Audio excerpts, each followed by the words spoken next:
Thank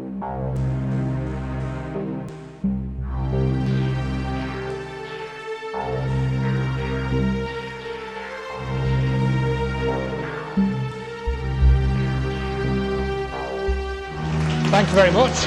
Is this loud enough, do you think, James? Might just have a quick adjust of the volume. Whilst James is fiddling with the volume, it's a marvellous turnout tonight. I don't think I've seen the hall so full, so I'd like to thank everybody for coming tonight, particularly those people that have come from a long way. I really appreciate you coming all this way on a Monday night, so thanks very much. What we're going to look at tonight is consciousness. Essentially what I'm going to be showing you tonight really is things that I've come across, a bit like the other talks really, the things that I've come across that I've found interesting. And certainly as this subject goes, like a lot of the other subjects that I look at, I'm very much an observer really, more than anything else. And I've just tried to pick out, as I say, the things that I found interesting and package them together into something which lasts roughly 2 hours. I can probably go on a bit longer than that because I've got quite a lot of different video clips and stuff like that, assuming everything goes to plan. So basically, if you want to talk to me at the interval or anything like that, that's fine. But I think we'll just try and get going, and hopefully the sound levels are all right, but I might fiddle with that as we go. We'll see if this works. Oh, and I'll just mention the books, of course. Some people will know that Dr. Judy Wood's book came out at the end of last year, and Where Did the Towers Go? The first print run of 4,000 copies is now almost sold out. So I'm not responsible for that. It was mainly with the help of Richard D. Hall and his website. I've sold all the 200 that I had. So unfortunately, when I last came here, for those that saw me last time I came here, I think March or April, I think it was, I can't remember this year, I was just about to get books, and I was hoping to bring some here, but now they've all sold, which is good really, because it means the information is out there. So if you want to get Where Did the Towers Go, you currently have to get it from the website. There are very few left now from the last print run. I've got a few copies of my book, which you can download for free. And as I say, I've covered the rest of that, really. So anyway, right, we'll go on to the main presentation. And I'll just, basically what I'm going to try and cover, we're going to look at religion briefly. And I think one of the key things in all of this that I've come across is something called Gnosticism. I'm sure that many people in the room are familiar with that. And really this is something that I came across a few years ago, and I thought, this is it. This is what it's all about. This is what's been hidden from us. So I'm going to touch on that. I'm going to touch on Christianity and other religions. And then the main bulk of this really is going to cover things like psychology and parapsychology. We're going to look at consciousness-altering drugs, which is a very interesting area. But I would add, I've never taken any consciousness-altering drugs. Quite a few of my friends at university did, but I just decided not to get involved with it. So, I can't really, there's probably maybe other people in the room that have got much more direct experience than I have. I'm just kind of reporting on what I've found interesting. We're going to look at Schrodinger's cat and the observer effect, which is something from physics and quantum physics, which we'll mention. Dr. Gary Schwartz has done some quite interesting experiments at the University of Arizona, so we'll try and play a clip from him. We'll touch on the case of idiot savants, these foolish wise ones. Remember the film Rain Man, because I think they may offer some clues into how certain aspects of consciousness work. And then one of the main things in this that I found extremely interesting is near-death experiences, which really, I think, these are real-world, contemporary experiences that happen to a lot of people, and I think they're very, very important in understanding, what our consciousness actually is. And then I've got something about psychic experiences, such as past life memories, and I've got a video clip, if we get time to play it, of Dixie Uteri. Now, I've probably got over 2 hours of material, so I'll see how time goes, and we'll see how we get on. We're also going to touch on cosmic consciousness. This is where the alien ET sort of question comes in. I've got a slide about that. And occultism. Occultism comes into this as well. And I was very intrigued by Rick Clay's presentation, which came out almost 4 years ago now, about 2012, and how he thinks that that's been used to manipulate people's consciousness. So I'm going to try and get that clip in. And then I've got a couple of celebrities in this who've talked about consciousness, John Lennon and Bill Hicks, who both ended up dead at an early age, which is quite interesting and sad. I'm not really going to talk about, because it's such a vast subject, I can't put everything in, obviously. I'm not really going to talk about things like chakras and these sorts of things, because I don't know a lot about those. There's probably other presentations that have been given here which will cover that more thoroughly than I could. And we're just going to only touch briefly on out-of-body experiences as well. I'm not really going to touch on that very much. So let's start off by looking at religion and consciousness, because I think that certainly all the monotheistic religions were set up to basically control this idea of consciousness and externalise it, when really it's not at all like that. But I've heard it said, and I think this is true, that the only thing common to all religions is the mystical experience. That's where you have this sort of, some people call it a religious awakening or a religious moment, and they feel they've joined with the cosmos. And it's like an awakening. You feel that something is happening and you're part of this greater scheme of things. And it's that thing which is common to all religions, not this idea of a god or a set of gods. And it seems that this can take many different forms. An out-of-body experience, people can have that spontaneously without meditating or anything like that. I remember talking to a colleague at work 20 years ago, and she'd had an out-of-body experience quite spontaneously. I think she had a slight trauma with it, though. She wasn't really a near-death experience. Some people have the notion of meeting God or Jesus, and I just call that expanded consciousness. It's where your consciousness, alters and you have some type of profound experience. Sometimes you're given very significant information about you or your family or a friend or something, and it's those sorts of experiences which can change your life. And this is particularly true of the near-death experience, I think. But they come from out of the non-religious context. I remember watching a documentary where there's a physicist sat on the beach, and he's looking out and the sea's rolling in, and then he suddenly has this feeling of understanding how the cosmos works, and he describes it as like an awakening. But it wasn't a religious experience. And as I said a minute ago, it's where you get this sort of revelation. You feel that you're touched by something greater than you. And I've had small experiences like that in my life. With my family and things like that. And we're going to sort of explore some of that. Okay, so again, I'll come back to Gnosticism to start this off, because I really like the definitions, and I've come across these through the work of a person called John Lash. And coincidentally, he's recently teamed up with Dr. Judy Wood on a couple of radio broadcasts in the last couple of months, which is quite interesting because I came across him independently. And it's interesting that they should end up teaming up. Some argue that Gnosticism was an offshoot of early Christianity. So if you go and read some of the theological works, they'll say, really what it was, the idea of Christianity came first, and then there was this idea about Gnosticism. But John Lash and others argue that Gnosticism predated Christianity. It's actually an alternative to religion. It's not an alternative religion. It's an alternative to religion. My interpretation of it is that it represents inner knowing. It's this inner knowing and understanding that we are indeed not just physical beings. There is something else going on with us. We're not just flesh and blood creatures. And it's when you start to explore that you come across this. Now, in an essay, Lash suggests 3 definitions of Gnosticism. The psychological definition is, gnosis is the intuitive knowing of the heart that liberates us from social conditioning and ego fixation. And I think a lot of the subjects that are discussed here is really essentially part of that process. You're actually exploring things which are not socially acceptable sometimes, or not socially talked about. The inspirational definition is, gnosis is the deep ecology of the human spirit, which I think is a wonderful sentence. I mean, whoever came up with that is just brilliant. In other words, gnosis is to the religious experience of humanity what deep ecology is to our rapport with nature. It's that kind of thing. This is close to the evolutionary definition. In other words, gnosis is a way of encountering the sacred as it is known to the powers that inhere in the natural world, the animating powers of the earth and the cosmos at large, this underlying thing which makes life what it is. In Lash's work, he refers to the archons, a group who came to the earth and began to mess with and attempt to control humanity. Lash refers to the Anunnaki too, but this story is quite complicated. If you look at his website, metahistory.org, you find some very interesting writings on there.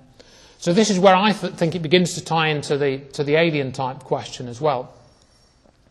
So John Lash's work on Gnosticism is very, very interesting to me. I don't know about other people, but I find it very compelling and interesting. And one of the things he came across actually was this.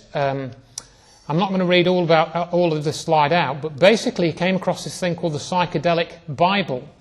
And it's the Paris Edwin Salter is an oversized bound book of about 184 sheets and about 367 pages, counting both sides. Among its many splendours and surprises, the Paris Edwine Psalter contains an image of the crucified Saviour inverted, hanging upside down. This arresting figure appears on the folio page 56 in a supposed allusion to Psalm 33, consisting of 22 verses of typical praise for the Lord, with no reference to a Messiah or crucifixion. So why have they got this upside-down crucifix in this illuminated text? I forget which year it's from. It's from the 15th century, I think. And it's a very rare sort of text that he found. You'd have to go onto his site to find out exactly where he found it, but it's somewhere in I think it's French. The obvious objection here with the mushroom avatar, he talks about mushrooms. Mushrooms come into this. Magic mushrooms, everyone? You know, they've got... yeah, absolutely. Absolutely. I remember my friend describing, he was about 15 and he'd taken magic mushrooms and he described the hallucinations to me. Now, I didn't really know what to think of it.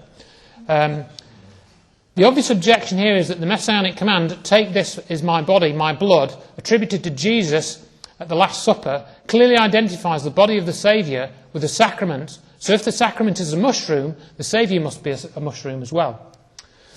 Or so it seems. This interpretation can be easily reinforced by the fact that the Aztecs called psychoactive mushrooms tionati, the flesh of the gods. In my in my unpublished book on the Watson thesis, I indicate what I call the diabolic reflection between Aztec religion and Christianity, noted even by Cortes. So in other words, there's this cross-referencing between some of the Aztec religion and Christianity in terms of these consciousness-altering experiences. Okay, and we all know that, you know, socially the eating of magic mushrooms is frowned upon in our society, but certainly this is where you get into the shamanic cultures and this sort of thing, because all countries have their shamanic cultures. And in this country, and in Northern Europe, they're sort of more centred around mushrooms and these sorts of plants. A mushroom isn't a plant; it's a fungus, of course, but you know what I mean. We're going to come back to we're going to come back to ayahuasca later in the presentation. But what I'm going to look at now is what science has now begun to talk about consciousness in the last sort of 20 years, in more of an integrated way. They've tried to integrate quantum physics with consciousness, for example. But one thing I came across fairly recently in the last year was this chap, Tom Campbell. He's actually a physicist. And let's just see. I think I'm going to just play his clip, and then you can read the text if you want to. I might just. How do you know whether this is true or not? You know, is this guy just trying to sell books, or is he, is he nuts? You know, what is it? Well, in a little while later, we found Bob Monroe. He lived only about 45 minutes away from where we worked. We went out to visit him. He was setting up a lab to study consciousness. It was kind of a, build the lab and they will come. He really didn't know what they were going to do with it yet. Mm. But we were, a bunch of us from this place where I worked, we're all scientists, like I say, and engineers. And he made the offer. He said, would you guys like to help me set up this lab and do research here into consciousness? And, of course, I volunteered. Another friend of mine, Dennis Menrick, volunteered.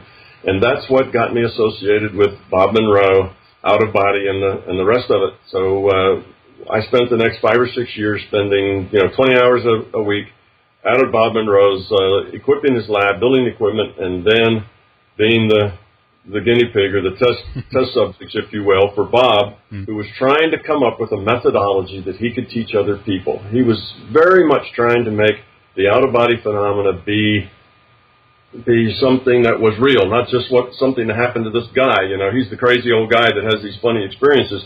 He wanted it to be science. He wanted it to be repeatable. He wanted to be able to teach other people to do it. So that was his goal with this consciousness laboratory, and that's what we did. And we were Dennis and I were kind of his test subjects, and he was working out ways to teach out of body with us as the subjects, and we were trying to find out what was going on in the body and mind while the states were being experienced, and then see how we could reproduce them. Well, long story short, Dennis came up with this binaural beat audio, which eventually turned into HemiSync, which is the kind of the fundamental technology that the Monroe Laboratories now uses. It's a simple thing. It's just binaural beats with a difference frequency of about 4 hertz. And anyway, and any of your listeners want to experience that, they could go to TMI, which is the Monroe Institute on Google or on the web, and they could find it with HemiSync, but that's a little expensive. A cheaper way is just to go to Google and Google binaural beats. When you find a binaural beat website, they're free. You can download a beat and just produce a binaural beat with around a 4 hertz, slightly less, maybe 3.8, 3.85 to 4 hertz difference. And what that means is you have a pure tone in one ear of, let's say, 500 hertz, and then another tone in the other ear of 504 hertz, and that makes a 4 hertz beat difference. So there's even, Tom, sorry to interrupt there, but there's even people doing that on YouTube now, I've seen as well. So people can actually go listen to some of these just by searching on YouTube. Right, and that's the inexpensive way, and that'll work fine. Now, this is not going to be a miracle thing. It's not going to suddenly launch you into an out of body. It's not that way, but it will, if you listen to it in a peaceful, quiet state. It will help you get into a meditation state, if you will, into an altered state of consciousness that is very similar to what you can achieve on your own through meditation, but that may take you a decade or so to be able to do it as well as you can get it with these beats.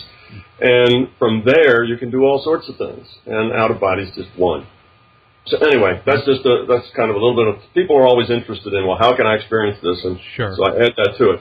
All right, so after years out with Bob Monroe, first couple of years, Dennis and I were doing out of body just regularly, following Bob's training. And we still, though, had this question, is it real? You know, are we just making this up in our minds, or is it real? And we did a lot of evidential things. That was the key. Bob didn't have us doing anything that wasn't evidential, because otherwise you'll never know whether you're making it up or not. So we were going places, seeing things, you know, like remote viewing, checking to see if what we saw was what was there. We would practice healing, using our minds to heal others. We were reading numbers in envelopes. We were doing just about every evidential thing you can imagine. And the statistics said that it was real. The statistics said that it would be 1 in a million or so that we were able to get the information that we were getting.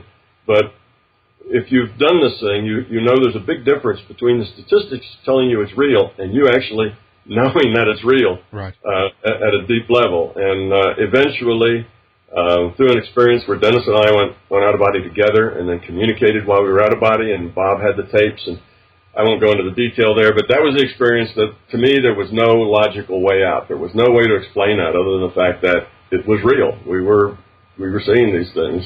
And that kind of got me to the, oh my God, you know, this is real. I'm not making it up. And that was like 35 years ago or so. So I've been working on this ever since.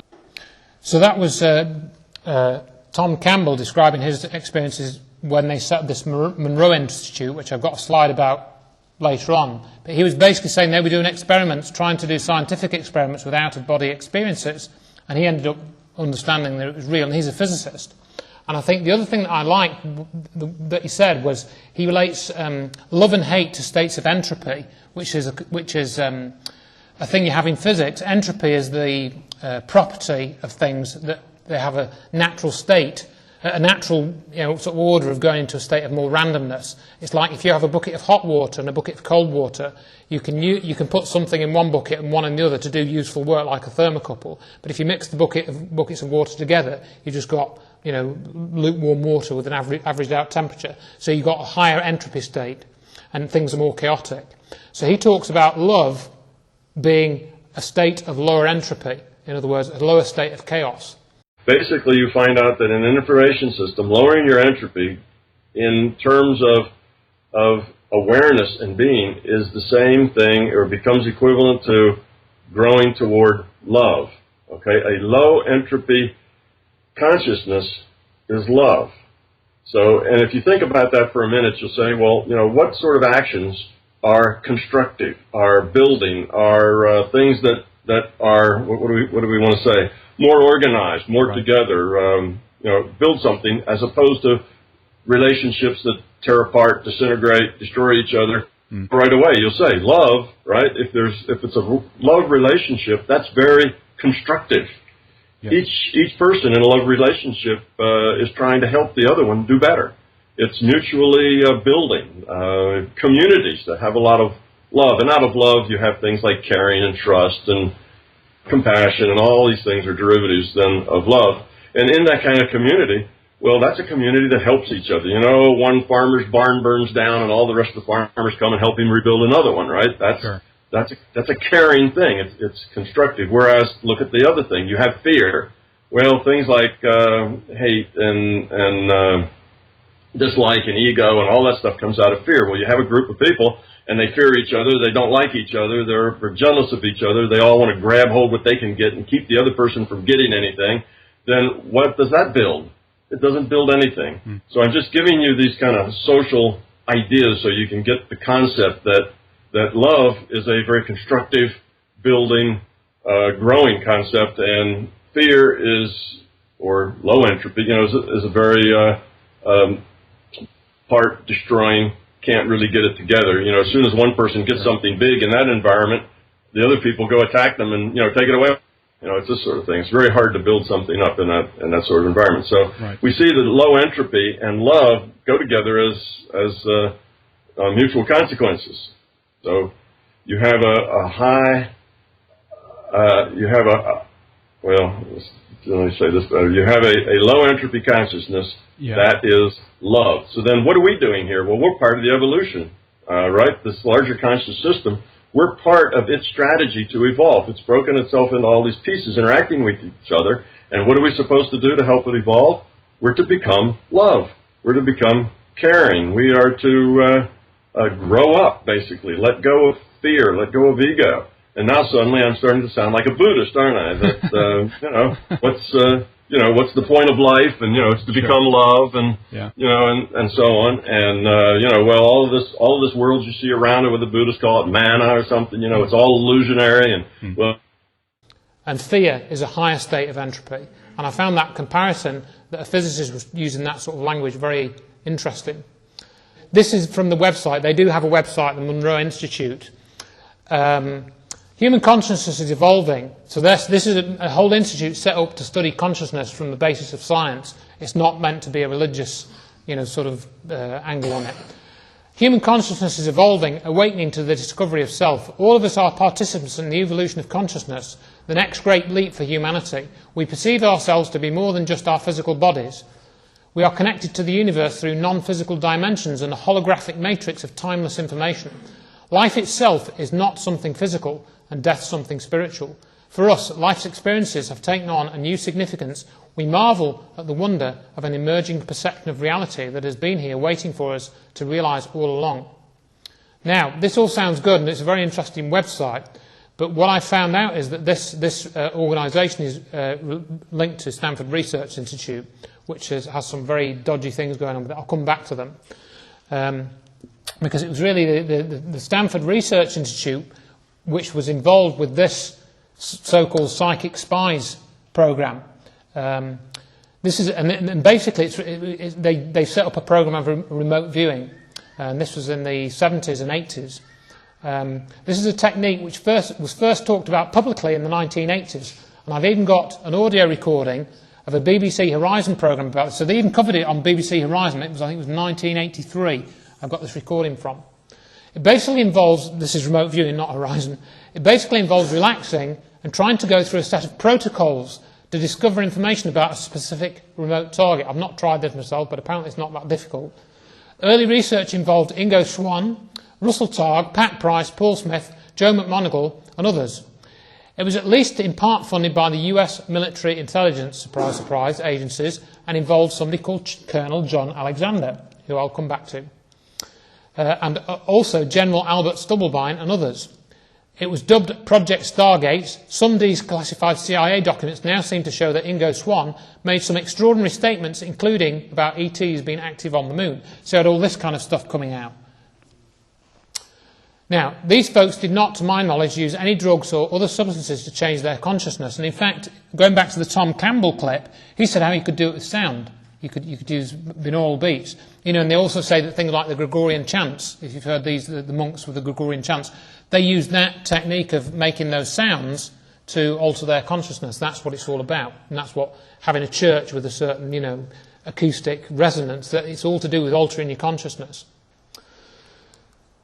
Now, then, going back to SRI, we had this film called a couple of years ago called The Men Who Stare at Goats, which was actually set up as a comedy film.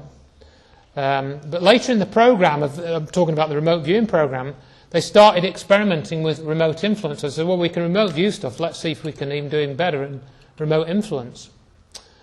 And could they induce changes in someone or something just by thinking about it, by directing their consciousness? And one of the things they apparently did, according to the stories, is they attempted to kill a goat with the power of the mind by, I don't know, inflating its stomach or something. That was the arbitrary process which they chose. And bizarrely enough, this was called Project Jedi, so I presume that was done after 1977, which is when the first Star Wars film came out, which is why I say that.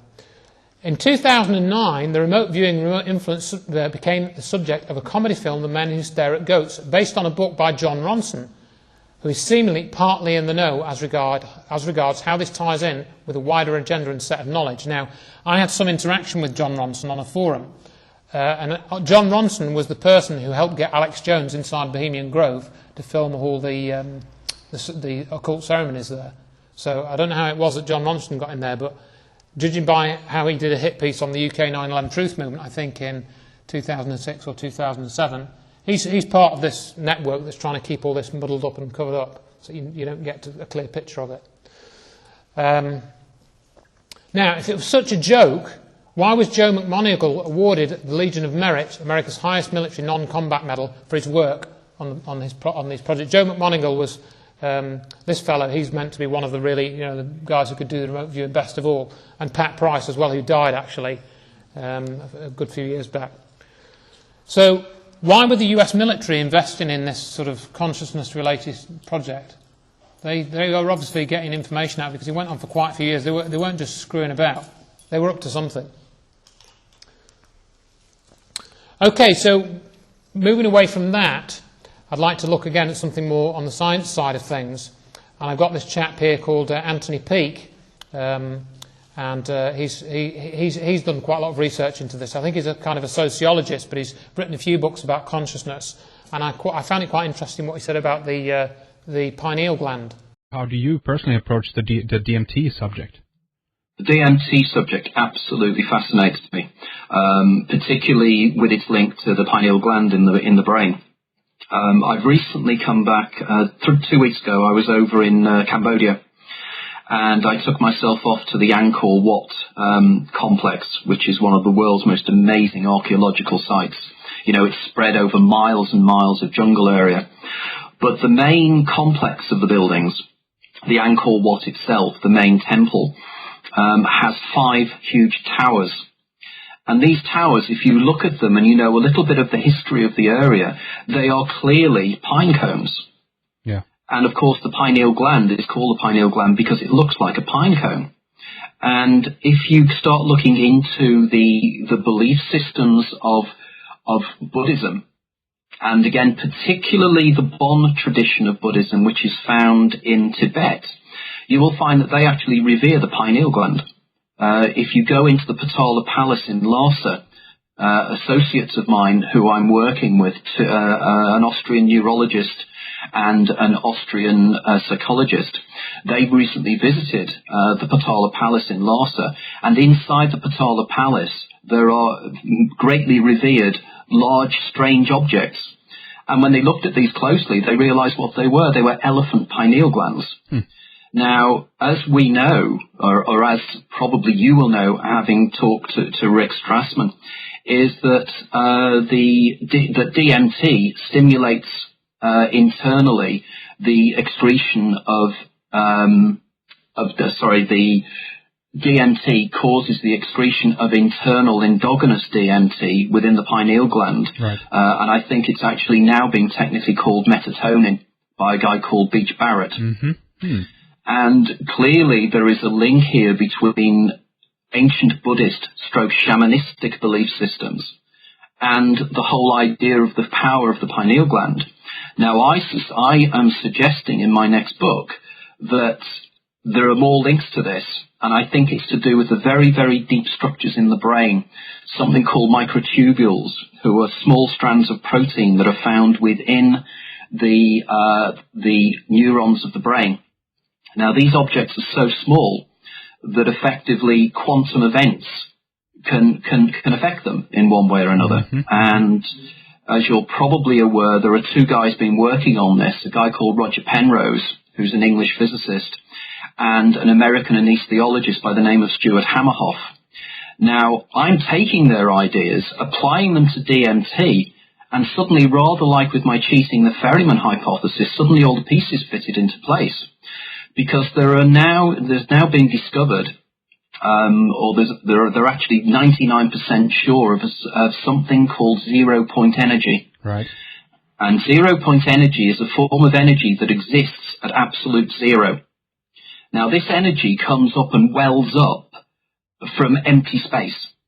Now, indeed, there is a company in America that have actually got a patent to try and find ways and means of generating this energy to save us from the fuel crisis. But the interesting thing is that this empty space energy exists within the brain because effectively, you know, the brain, like everything else, is 99.99% empty space. Mm. It's a vacuum. And vacuum point energy can be drawn up from there. Now, the interesting thing with this is that a guy called Ervin Laszlo, a Hungarian philosopher-physicist, suggests that the old Eastern belief system of the Akasha, i.e. the Akashic record that holds the records of everything, is synonymous with the 0-point energy field. Mm. So effectively, the 0-point energy field contains the information of everything that ever has been, which will include all the collective memories of everybody that has ever been. And clearly what happens when you access DMT, DMT stimulates the pineal gland, which then stimulates the microtubules within that area to then go deep into the microstructures of the brain and draw up information from the 0-point field. I also think the phenomenon known as Einstein's Rosen bridge is the thing that pulls the information up. A wormhole, basically, right? Like a wormhole, exactly. So what he was saying there is that basically we've got this chemical in the brain called DMT, or it can be put into your bloodstream, and this is what's in some of these magic mushrooms, and it then stimulates a change in consciousness. And Anthony Peake and others have said that this happens through the pineal gland in the brain, and somehow this can give you access, as he proposes, to this 0-point field, which is where all the knowledge of the universe is stored. So by some mechanism you can actually get access to that. Well, that's another way of looking at it as well. I mean, you know, a lot of this is obviously speculative, and I think you can come at it from various angles. So some of it says it's nothing to do with, you know, the physical pineal gland. It's something totally separate to that. So, you know, but this, I thought it was quite interesting the way we seem to get at least some kind of convergence in various types of thinking, both from the science community, that they're having to answer this idea of the. I mean, he's meant to be coming from a scientist's perspective, but yet he's talking about the Akashic records, you know, which is something that you come across in outside of the science community, essentially. So that's what really interested me. And I came across this as well when I was looking at a bit more about the pineal gland. And it's René Descartes, who you can see, look at the date, I mean, you know, 400 years ago, whatever it is. The pineal gland is a tiny organ in the centre of the brain that played an important role in Descartes' philosophy. He regarded it as the principal seat of the soul and the place in which all our thoughts are formed, which I thought was quite interesting coming from all that time ago. Really quite interesting. And also, just before we go on to this next section, Rick Strassman was one of the few people to actually get approval from the US government to do studies with DMT. I think that happened in the early 80s. And he's written a book called The Spirit Molecule about those studies. And, you know, these people actually described going off and meeting other. They really knew that they were meeting other entities, non-human entities, and interacting with them. Now, we're going to talk about consciousness-altering drugs, which I'll probably come back to right at the end. But the consciousness-altering drugs, in Western organised cultures, the ones which depress consciousness, like alcohol, are legal, and the ones which raise consciousness are all illegal. Which, you know, if you just look at that right there, you think, no, that's something going on there. You know, it's obvious. But look at this. Noble genius Crick was high on LSD when he discovered the secret of life. Who's heard of this? This is in his autobiography. Oh yeah. Francis Crick, the Nobel Prize-winning father of modern genetics, was under the influence of LSD when he first deduced the double helix structure of DNA nearly 50 years ago. The abrasive and orthodox Crick and his brilliant American co-researcher James Watson famously celebrated their eureka moment in March 1953 by running from the now legendary Cavendish Laboratory in Cambridge to the nearby Eagle pub, where they announced over pints of bitter that they had discovered the secret of life. Crick told a fellow scientist that he often used small doses of LSD, then an experimental drug used in psychotherapy, to boost his powers of thought. He said it was LSD, not the Eagle's warm beer, that helped him to unravel the structure of DNA, the discovery that won him the Nobel Prize. So there you go, and that's in his autobiography. Isn't that interesting? Now, what interested me was, I think it was probably partly Crick's more open and curious nature, which helped. You know, he probably wouldn't have taken LSD in the first place had he been like me. You know, I mean, I would never take it, but he obviously was open to the idea of taking it and what it might do to him. And I'd just like to point this out, going off on a slight tangent very briefly, but there's a little-known fact about Francis Crick, that he wrote a paper with L.E. Orgel about directed panspermia. And it's basically, I won't read all this text out here, but basically the idea, directed panspermia is the idea that life didn't start on Earth, it was brought here deliberately by some other race. And Crick wrote a paper about that in 1973. Well, wrote in 72, it's published in 73. It's a 6-page paper, I've got it on my website. And he talks about the fact that it seems that life couldn't have evolved here and got complicated. It must have been brought from elsewhere, which I thought was quite interesting. Who knows? Maybe he was driven to write that paper by his experiences in an altered state of consciousness, these entities that he may have encountered. So while we're on this subject of conscious and altering drugs, I'm going to try and play a clip from Graham Hancock here. I'll try and get the right one. But what I'm interested in is certain plants that have been regarded as sacred, as teachers of mankind down the ages by shamans in tribal and hunter-gatherer societies. And amongst those plants, I'm most particularly interested in a brew, a drink that is prepared in the Amazon. We have archaeological evidence of the use of this brew. It's called ayahuasca. It means the vine of souls. Archaeological evidence of its use going back more than 3,000 years in the Amazon. It's probably much older than that. It's a combination of two different plants. One of them is a vine, the ayahuasca vine, and the other are the leaves of a bush, and the bush is called chacruna in the Amazon, and its botanical name is Psychotria viridis. And these leaves contain large quantities of the potent and in this society illegal hallucinogen called DMT, dimethyltryptamine. Now, the interesting thing about DMT, and again, I want to emphasize to your audience that none of these hallucinogenic substances are addictive in any way. It's impossible to become addicted to them. That DMT can be taken and effective in the human body by smoking it or, in fact, by injecting it. And it produces a very short 12-minute journey into other realms. But it cannot be normally absorbed orally. So that leaf that I told you about, the Psychotria viridis bush from the Amazon, you could sit down and munch your way through 1,000 leaves from that bush, or you could brew them up into a tea and drink them, and it wouldn't have any effect on you whatsoever. And that's because there's an enzyme in our stomachs, monoamine oxidase, which actually destroys DMT. However, having done it properly, can you